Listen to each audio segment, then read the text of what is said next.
हूँ एक वैदिक नारी और मुझे मेरी छोटी सी बेटी है बड़ी प्यारी। मैं हूँ वैदिक नारी। जी हाँ, यही थीम है यहाँ श्री रामचंद्र मंदिर के अंदर जो कार्यक्रम आयोजित हो रहा है उसकी। मैं हूँ वैदिक नारी, ये नाम रखने का खास उद्देश्य इस कार्यक्रम का यह रहा कि बच्चियों के अंदर वो शक्ति जागृत हो, महिलाओं के अंदर वो शक्ति जागृत हो जिससे कि महिलाओं के साथ जो अत्याचार होते हैं वो रुक सके। साथ में कन्या भ्रूण हत्या जैसी जो कुरीति समाज के अंदर पैदा है उसे भी साथ के साथ ही खत्म कर दिया जाए। इसी सोच को लेकर इस मंदिर के अंदर यह कार्यक्रम का आयोजन हो रहा है, जहां पर कई सारे लोग हैं। एक कार्यशाला का भी आयोजन हो रहा है जिसके अंदर तरह तरह से महिलाओं को अंदर से ताकत देने की कोशिश की जा रही है। वहीं उनके अंदर यह भी शक्ति जागृत करने की कोशिश की जा रही है कि कोई भी समाज के अंदर उन्हें दबा ना सके, ना ही बच्चियों को, ना ही महिलाओं को। साध्वी जी, आप यहाँ पर किस तरीके से कार्यशाला का आयोजन कर रहे हैं और क्या उद्देश्य है इस कार्यशाला का और किसकी तरफ से इस कार्यशाला का आयोजन हो रहा है? मेरा नाम साध्वी लोकेशा भारती है और दिव्य गुरु श्री आशुतोष महाराज जी की डिसाइपल शिष्या हैं हम। और आपको बता दें कि जैसे दिव्य ज्योति जागृति संस्थान जिसके संचालक व संस्थापक हैं श्री आशुतोष महाराज जी, जिनकी प्रेरणा से संस्थान संपूर्ण विश्व भर में अनेकों ही आध्यात्मिक व सामाजिक कार्यक्रम कर रहा है, जिसमें सामाजिक प्रकल्पों में एक प्रकल्प है संतुलन, जो कि कन्या भ्रूण हत्या के खिलाफ और महिला सशक्तिकरण की एक मुहिम है, और जिसमें जन जन को इस बात के लिए जागृत किया जाता है कन्याओं को कि हम आत्म जागृति से आत्म बल की ओर बढ़ें। क्योंकि यूँ तो समाज में बहुत प्रकार के सशक्तिकरण हो ही रहे हैं, जैसे सामाजिक सशक्तिकरण है, राजनीतिक सशक्तिकरण है, आर्थिक रूप से भी महिला बहुत सशक्त होती जा रही है, और बौद्धिक रूप से भी अब कोई उसका मतलब किसी भी तरीके से वो पीछे नहीं है, शिक्षा के हर स्तर पर आगे बढ़ती जा रही है। लेकिन कहीं ना कहीं फिर भी जो समस्याएं समाज के सामने हैं, जैसे कन्या भ्रूण हत्या जैसी समस्या है या फिर नारी शोषण जैसी समस्या है, दुर्व्यवहार जैसी समस्याएं हैं, ये समस्याएं अनपढ़ लोग नहीं पैदा कर रहे हैं, इसमें भी कहीं ना कहीं पढ़े लिखे लोग भी शामिल हैं। तो मतलब शिक्षा का जो स्तर है वो और ऊंचा होना चाहिए और उसके लिए हमें अध्यात्म की आवश्यकता है।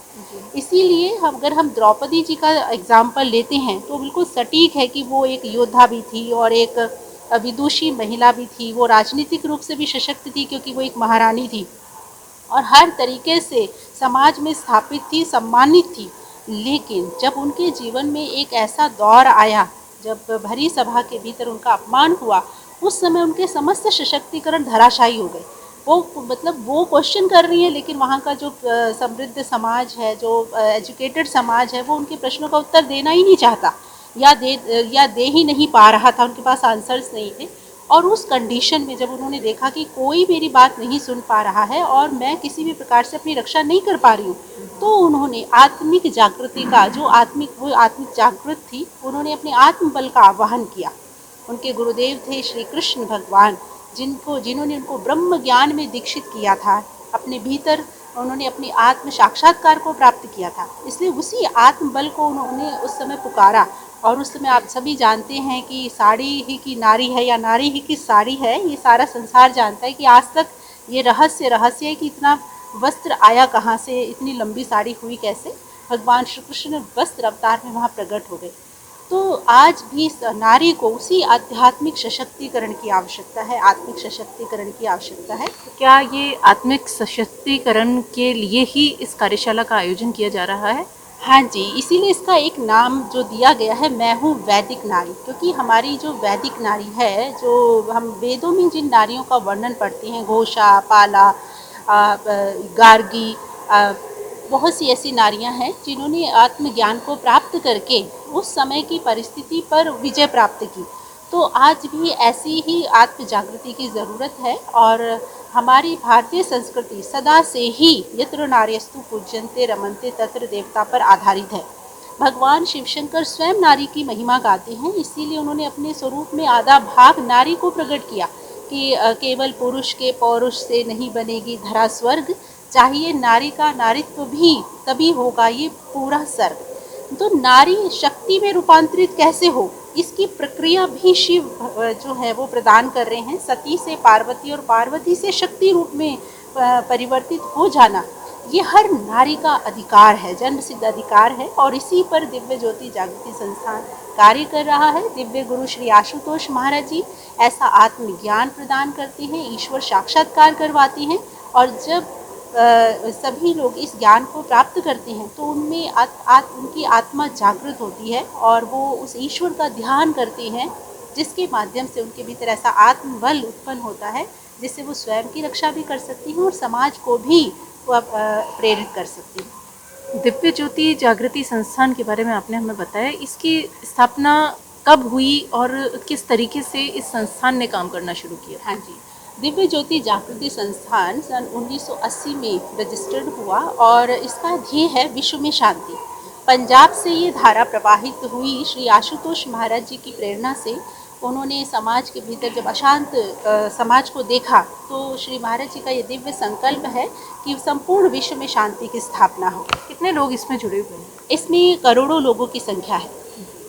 हाँ जी, तो पूरे देश भर से या बाहर से भी? संपूर्ण विश्व भर में 8 से 10 करोड़। हाँ जी, आज हम यहाँ जितनी महिलाएं देख रहे हैं, बच्चियाँ देख रहे हैं, ये सब कहाँ से यहाँ पर आए हैं कार्यशाला को अटेंड करने? हाँ जी, इसमें जयपुर के भी बच्चे हैं और जयपुर से बाहर के भी बच्चे हैं, जैसे कोटा, झुंझुनू, ब्यावर, इन सब डिस्ट्रिक्ट से अलग अलग जगह से बच्चे यहाँ पर उपस्थित हुए हैं। और इन सभी ने ब्रह्म ज्ञान को प्राप्त किया हुआ है श्री महाराज जी से। और कुछ ऐसी बच्चियाँ भी हैं जिन्होंने अभी नहीं किया, परंतु वो इस कार्यशाला से जुड़ी और उनके भीतर भी ये प्रेरणा हुई कि हम भी ऐसे ज्ञान को पाना चाहते हैं, हम भी ईश्वर का दर्शन करना चाहते हैं।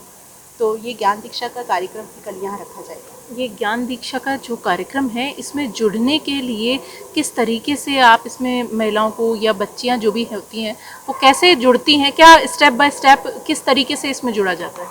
दरअसल क्या है कि हर व्यक्ति को लगता है कि मैं आगे बढ़ूं, मैं कुछ प्राप्त करूं, मैं सुख को पाऊं, मैं शांति को पाऊं, मैं तनाव से मुक्त हो जाऊं, मुझे डिप्रेशन ना हो, मैं समाज में एक स्थान प्राप्त करूं। तो वो बाहर से बहुत सारे प्रयास करता है, लेकिन कहीं ना कहीं वो पीछे हट जाता है, क्योंकि वो कंपटीशन में भाग तो लेता है पर कंपटीशन में हमेशा विजय तो नहीं मिलती, हार भी मिलती है। हार वो स्वीकार नहीं कर पाता, जिससे वो डिप्रेशन में, तनाव में आ जाता है। तो जो दिव्य ज्ञान है, जो आध्यात्म ज्ञान है, वो मनुष्य को ये प्रेरणा देता है कि जीवन का लक्ष्य केवल सक्सेस होना ही नहीं है। असफलता भी मनुष्य को महान बना सकती है यदि वो उस असफलता से प्रेरणा ले ले, तो उसके जीवन में भी बहुत मतलब प्रगति हो सकती है। तो उसका ये असफलता तनाव का कारण ना बन के उसकी आगे बढ़ने की एक सीढ़ी भी बन सकता है। तो उसके लिए उसको अपनी आत्मा से कनेक्ट होना पड़ेगा। तो इसीलिए यहाँ पर जो कार्यशालाएं होती हैं, जो सत्संग प्रोग्राम होते हैं, जब एक व्यक्ति उनको सुनता है तो उसको ये समझ में आता है कि हमें अपनी सोल से कनेक्ट होना है। मतलब जैसे आपने बहुत अच्छी फिटिंग करा ली, लाइट, बल्ब और घर में अच्छे अच्छे सामग्रियाँ मतलब संसाधन जुटा लिए, परंतु अगर आपके पास कनेक्शन ही नहीं है, आपके पास इलेक्ट्रिसिटी कनेक्शन नहीं है, तो रात को कुछ भी नहीं चलेगा। तो सबसे पहले ज़रूरत है कनेक्शन की। फिर अगर छोटा सा पंखा भी है ना और 0 वाट का बल्ब भी है तो वो दोनों भी काम करेंगे। आप कब से जुड़े इस संस्थान? संस्थान से जुड़े हुए मुझे 25 साल हो गए। कैसे जुड़ना हुआ? दरअसल क्या है कि हर एक व्यक्ति के अंदर सत्य की खोज होती है। मतलब वो अपने आप को जानना चाहता है कि मैं कौन हूँ और मेरा उद्देश्य क्या है, लक्ष्य क्या है। तो जब हम भी ऐसी ही कार्यशाला में गए और वहाँ पर हमने ऐसे दिव्य विचारों को सुना कि हम ईश्वर के अंश हैं, हमने इस जीवन को इसीलिए हमने प्राप्त किया कि हम भगवान का दर्शन करें और एक श्रेष्ठ जीवन को जिएं। तो हमें मन में प्रश्न हुआ कि दर्शन भगवान को किसने देखा, भगवान को कौन देख सकता है। लेकिन जब उन्होंने कहा कि यहाँ दिखता है और श्री आशुतोष महाराज जी ईश्वर का दर्शन करवाती हैं, तो क्योंकि हम एक साइंस स्टूडेंट रहे हैं तो हमारे मन में हुआ कि प्रैक्टिकल करके देखना चाहिए। बिना प्रैक्टिकल के आप किसी रिजल्ट पर नहीं पहुँच सकते। तो यस या नो कहना है तो पहले देखें तो सही कि दिखता है। अपने साइंस स्टूडेंट होने के बाद में कैसे साध्वी तक का सफ़र कैसे आपका पहुंचा? हाँ जी, दरअसल क्या, तो फिर हमने ज्ञान वहाँ पर नाम लिखवाया, रजिस्ट्रेशन करवाया और जिस दिन ज्ञान था, दीक्षा थी, उस दिन वहाँ पर सच में भगवान का दर्शन करवाया। माला मंत्र ये बाहर से कुछ भी नहीं दिया गया। जैसा वर्णन श्री कृष्ण भगवान कहते हैं ना, दिव्यम ददामि ते चक्षु पश्य में योगमेश्वरम, कि मैं तुम्हें दिव्य नेत्र देता हूँ जिससे तुम मेरे परम योगेश्वर स्वरूप का दर्शन करोगे। तो सच में वो डिवाइन आई। हमने अपने दिव्य चक्षु के माध्यम से अंतर जगत में ईश्वर का साक्षात्कार किया। जैसे अर्जुन ने अपने भीतर डिवाइन लाइट देखी, बिल्कुल ऐसे ही दिव्य गुरु श्री आशुतोष महाराज जी ने दीक्षा के समय ही हमें उस दिव्य प्रकाश का दर्शन करवाया, और भी बहुत कुछ। और वो अनवरत सिलसिला जब अंतर जगत में चलता रहा, देखा, इतना कुछ अपने भीतर दर्शन किया, तो फिर ये एक भावना मन में जागृत हुई ईश्वरीय प्रेरणा से कि अपने लिए तो सब जीते हैं, समस्त विश्व के कल्याण के लिए ये कदम आगे बढ़ने चाहिए। और महाराज जी की प्रेरणा से आज इस तरीके की ये सेवा हम कर। देखिए, अपने लिए तो सभी जीते हैं, लेकिन समाज के कल्याण के लिए भी अगर 2 कदम हम आगे बढ़ाएं तो हमारे साथ पूरा काफिला खड़ा हो जाता है। ऐसा ही काफिला आज यहाँ पर खड़ा है। जगह जगह से यहाँ पर महिलाएं, बच्चियाँ, हर उम्र की महिलाएं यहाँ पर शामिल हुई हैं। महिलाओं के साथ कई पुरुष भी यहाँ पर शामिल हैं। तो ऐसा ही सिलसिला हमेशा चलता रहे और बच्चियां, महिलाएं, हर कोई अपने अंदर से सशक्त होता रहे, इसी सोच के साथ ये कार्यशाला का आयोजन किया जा रहा है। श्री रामचंद्र मंदिर के अंदर जो कार्यशाला का आयोजन हो रहा है, उसी के बारे में जानकारी देने के लिए हमारे साथ मंदिर के महंत भी उपस्थित हैं। महंत जी, आप बताएं कि किस सोच से यहाँ पर कितने लोग यहाँ पर जुड़े हैं और कितने दिन की ये कार्यशाला चल रही है? सबसे पहले सभी को जय श्री राम। ये कार्यशाला 3 दिवसीय है, जिसके अंदर लक्ष्य ही है कन्या भ्रूण हत्या के ऊपर काम करना, सशक्त करना। क्योंकि सभी अपने आप को शो करते हैं कि मैं सशक्त हूँ, मेरे जैसा कोई नहीं है। परंतु जैसे साध्वी जी ने अभी कहा कि परिस्थिति जिस समय आता है उस समय ही पता लग जाता है कि आप कितनी सशक्त हैं। तो भाव है कि जो हम सशक्त हैं वो अधूरा है, तो उसको पूरा करने के लिए ही यह कार्यशाला का आयोजन किया गया है, जिसका नाम है मैं हूँ वैदिक नारी। नारी सभी हैं, पर वैदिक नारी ही क्यों नाम दिया गया?